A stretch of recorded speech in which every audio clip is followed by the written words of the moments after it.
Estamos de regreso con la maldición de Tutankamón. Después de la muerte de Lord Carnarvon, a 10 meses de haber descubierto su tumba, inmediatamente y posterior a su muerte, los rumores sobre la maldición se hicieron públicos en los periódicos y medios informativos. Se preguntaban por qué un hombre con apenas 57 años, saludable y sin enfermedades anteriores, había de sucumbir ante la picadura de un mosquito. A estas alturas surgió un egiptólogo que afirmaba haber descifrado la inscripción que había sobre la entrada en la tumba. Según este egiptólogo, esta inscripción decía: la muerte vendrá con alas ligeras sobre todo aquel que se atreva a violar esta tumba. Lo cierto es que la famosa inscripción jamás pudo ser encontrada, ya que los trabajadores de Carter destruyeron la pared que la tenía inscrita. ¿Verdad? ¿Mentira? Los faraones tenían una especie de miedo masivo a la violación de sus tumbas. La muerte en el Egipto antiguo no era símbolo de miedo o temor. Morir era liberarse y emprender el viaje al país del infinito. Sin embargo, para que este viaje estuviera garantizado, era necesario preparar los cadáveres mediante la momificación y después ocultarlos para siempre mediante tumbas inviolables. El fracaso de estas medidas hacía que el alma del egipcio vagara eternamente sin encontrar reposo. Aquellos ricos que se podían permitir el lujo de cámaras secretas y subterráneas se tomaban gran parte de su fortuna para garantizar la inviolabilidad de su muerte. Por ejemplo, se hacían innumerables pasadizos secundarios que no conducían a ninguna parte y que despistaban a los violadores. En el caso de los faraones, las precauciones alcanzaban características casi sobrehumanas. Lord Carnarvon tenía un medio hermano, Audrey Herbert, que llenó de entusiasmo por el descubrimiento de su hermano, y Carter se trasladó a Egipto a fin de estar presente cuando encontraran la cripta final. A su regreso a Londres, sin causa previa o lógica, cayó muerto en el piso de su dormitorio mientras se preparaba para tomar un baño. Carter comentaba lo sucedido, diciendo que se trataba de teorías sin sentido, tonterías, pero sus allegados sabían que estaba sumamente preocupado por estas muertes, especialmente cuando su más cercano ayudante, Arthur Mace, siguió la misma suerte que los Carnarvon. Mace fue el hombre que con una barra de hierro rompió los últimos pedazos del sello que separaba al mundo exterior de la cámara real. Poco después, moría de forma fulminante en el hotel que ocupaba Lord Carnarvon en el Cairo. Los médicos se encontraron imposibilitados de dar una explicación científica a su repentina muerte. Pero aquí no se detenía la maldición. Sir Douglas Reid, el radiólogo que había trabajado bajo las órdenes de Carter sacando radiografías de Tutankamón, seguiría el mismo camino. Repentinamente se enfermó de cansancio y agotamiento y tuvo que regresar a Suiza, su país natal. Allí fallecía 2 meses después sin causa conocida. Le seguirían más muertes violentas. La secretaria de Carter, Bethel, moría de un ataque al corazón. Cuando su padre se enteró de la noticia, se suicidó. Se lanzó de un 7º piso. Y cuando el carruaje que lo estaba llevando al cementerio atropelló a un niño de 8 años, este falleció en el acto.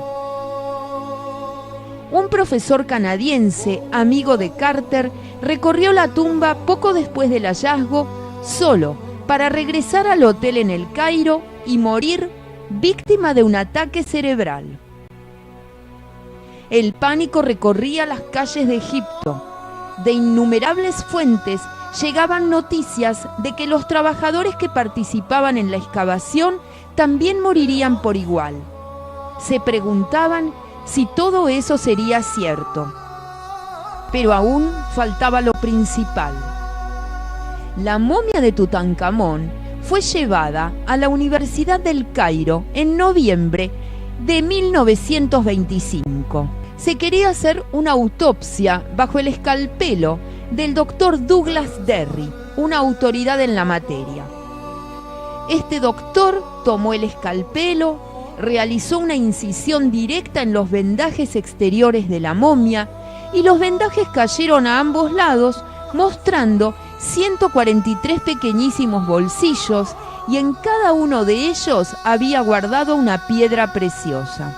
Alrededor de su cuello estaba el collar de la protección, según la religión egipcia, y confeccionado en hierro. Los brazos estaban cubiertos con magníficos brazaletes, 7 en el derecho y 6 en el izquierdo. Cada dedo de sus manos tenía un anillo de oro macizo.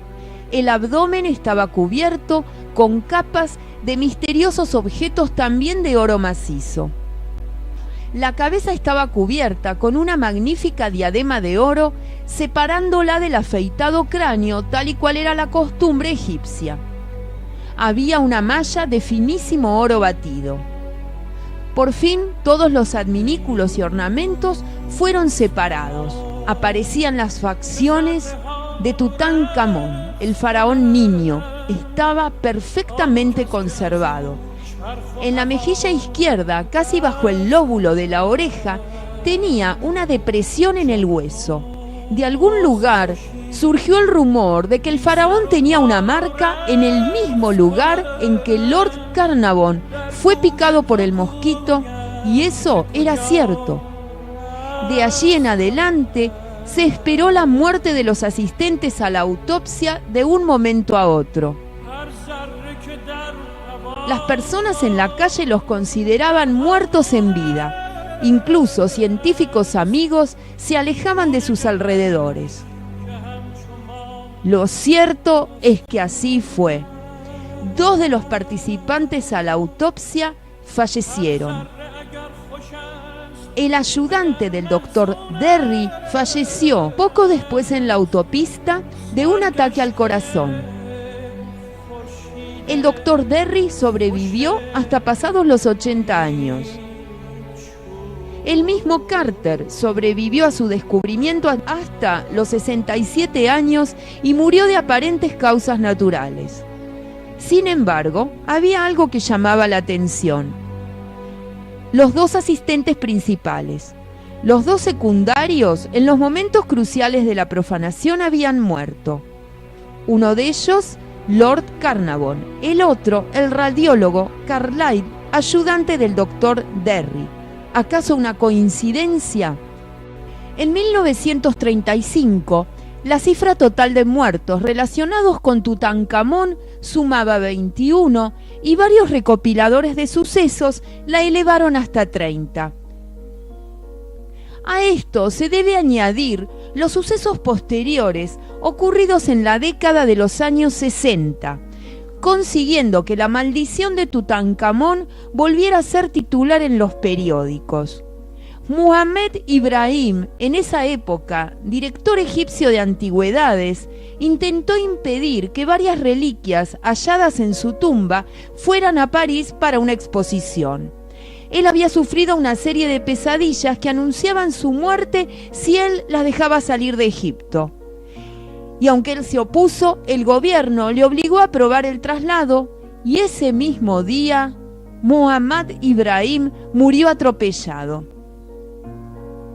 El doctor Ezzedine Taha, de la Universidad del Cairo, descubrió que varios arqueólogos y personas que trabajaban con restos antiguos solían padecer infecciones en las vías respiratorias debido a la existencia de diversos hongos.